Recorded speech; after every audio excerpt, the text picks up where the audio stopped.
एक जिक्र करना चाहूंगी, 123 जिलों में वेंटिलेटर नाम की कोई चीज नहीं है। 143 जिलों में एक भी सघन चिकित्सा से संबंधित आईसीयू बेड नहीं है। 183 जिलों में 100 से भी कम आइसोलेशन बेड्स हैं। और उत्तर प्रदेश, बिहार और असम की तो बात ही मत करिए, क्योंकि सिर्फ उत्तर प्रदेश के 34 जिलों में एक भी आईसीयू बेड नहीं है। कोई नहीं, 33 करोड़ का हम लोग दिया जलाते हैं, बड़ी बड़ी मूर्तियां बनाते हैं, 2-4 बेड नहीं है तो it's not a very big deal. Madhya Pradesh के 55 में 31 जिलों में एक भी आईसीयू बेड नहीं है। ये पत्रिका की रिपोर्ट है, आई पोस्ट इट। कोई नहीं, मध्य प्रदेश में बेड नहीं है, सरकार तो है। अभी 28 विधायकों का मूल्य क्या निर्धारित हुआ था मुझे तो नहीं ज्ञात है। तो ये जो है स्वास्थ्य की स्थिति है, लेकिन आप सिर्फ राज्य सरकारों को इसके लिए जिम्मेदार नहीं ठहरा सकते। कारण ये है कि फाइनेंस सेंटर और फाइनेंस कमीशन मिलकर जो भी सरकार एक बजट, एक राज्य का जो भी उसको अमाउंट निर्धारित करती है, क्योंकि पीएम केयर्स फंड सीएसआर के अंतर्गत आता है, लेकिन जो सीएम केयर करके राज्यों के जो फंड प्राइवेट बनाए गए हैं वो सीएसआर के दायरे में शायद नहीं आते हैं। तो उत्तर प्रदेश को 1,40,000 करोड़ रुपए इस फाइनेंस कमीशन और सेंटर की बॉन्डिंग के अंतर्गत मिलना चाहिए था, लेकिन मिला है 8,255 करोड़ रुपए। तो आप ये क्या आप समझते हैं कि वो दिया जलाएंगे, कि फगुआ मनाएंगे, कि होली मनाएंगे, कि आईसीयू बेड लगाएंगे, कि आइसोलेशन सेंटर लगाएंगे, कि गाय का भोजन सुनिश्चित करेंगे? सरकार के पास रेवेन्यू जनरेट करने जैसी कोई चीज इस वक्त नहीं है। बिहार को 78,896 करोड़ रुपए मिलना चाहिए थे और मिला है 4,631 करोड़ रुपए। तो आप चाहते हैं कि पूरे देश से वो अपने बच्चों को बुलाएं, कहां से बुलाएं? आप हमारे घर आएंगे, जो हमारे पास आपके स्वागत के लिए उपस्थित होगा वही तो, अब वो काजू कतली है या गुड़ मेरी हैसियत अनुसार होगा। वेस्ट बंगाल को 58,900 करोड़ रुपए मिलना चाहिए था, मगर मिला है 3,462 करोड़ रुपए, जिसका तकादा मुख्यमंत्री ममता बनर्जी कई बार कर चुकी हैं। मध्य प्रदेश को 61,000 करोड़ मिलना चाहिए था, लेकिन मिला है 3,600 करोड़ रुपए। तो राज्य सरकारें क्या करें? प्रोक्योरमेंट के सारे राइट्स केंद्र सरकार के पास हैं। 245 रुपए की किट 600 रुपए में आईसीएमआर किसकी जवाबदेही है भाई? 524 करोड़ रुपए का राफेल विमान एचएएल से लेकर फ्रांस की एक कंपनी को दे दिया जाता है, लेकिन राष्ट्र सुरक्षा के नाम पर हमें देशवासियों को यह जानने का अधिकार नहीं है कि वो 945 करोड़ रुपए जो बच रहा है, जिसको कमाने में मेरी 200 पुश्तें चली जाएंगी, वो कैसे 900 रात भर में वो कैसे एचएएल से फ्रांस को चला जाता है और 524 करोड़ से 1600 करोड़ हो जाता है। लेकिन ठीक, राष्ट्रहित में हम ये सवाल नहीं उठाएंगे। किट कैसे तमिलनाडु में 400 रुपए की और 600 रुपए की? तो अगर केंद्र सरकार के पास प्रोक्योरमेंट के राइट्स हैं और वही राज्य सरकारों के लिए सब कार्य कर रही है, तो क्या एक आम भारतवासी को ये जानने का अधिकार नहीं है? या सार्वजनिक मूल्य इसका क्या है, ये सरकार इसको स्पष्ट क्यों नहीं कर देती? ऐसे समय में जबकि लोग भटक रहे हैं, रो रहे हैं, उनके पास भोजन नहीं है, लोग बर्बाद हो गए हैं, ऐसे समय में भी मुनाफाखोरी और भ्रष्टाचार, क्या ये सरकार के संरक्षण और सहयोग के बिना संभव है? मैं इत्तेफाक नहीं रखती, आप यकीन करते हैं तो अलग बात है। तीसरी खास बात, देखिए सरकार के पास पैसा नहीं है।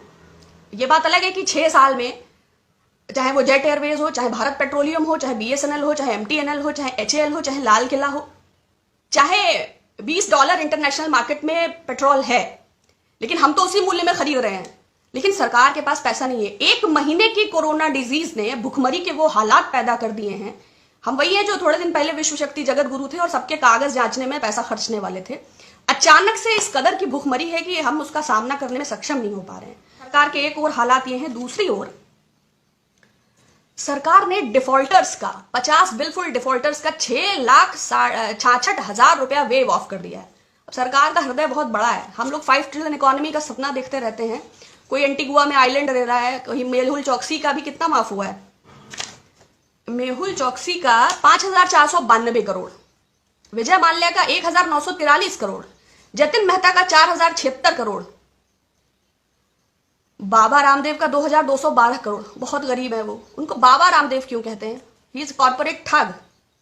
जैसे चिन्मयानंद स्वामी हैं, जैसे आसाराम बापू हैं, जैसे सावरकर वीर हैं, वैसे रामदेव बाबा हैं।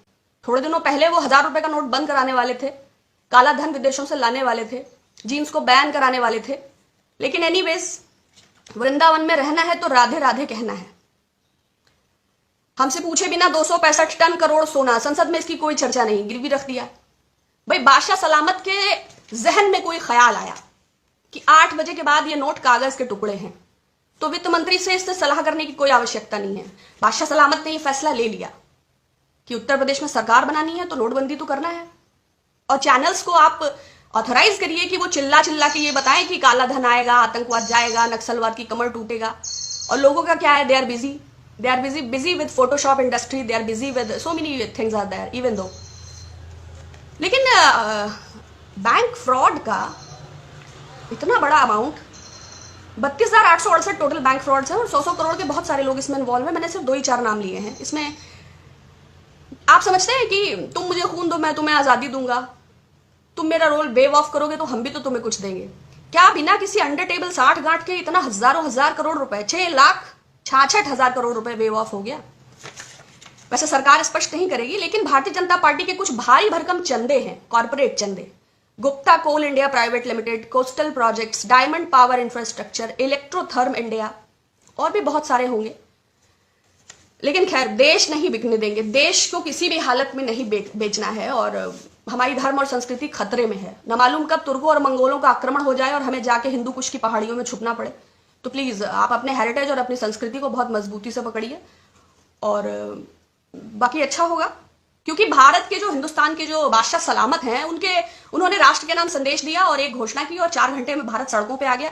जब राज्य के मुख्यमंत्रियों से मशवरे की आवश्यकता नहीं है तो राज्य के देशवासियों को तो कोई गिनती ही नहीं है।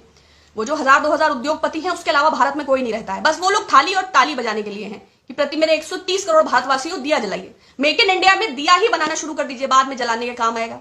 बाकी तो आपकी सारी योजनाएं, get up India, set down India, shut up India, whatever it is.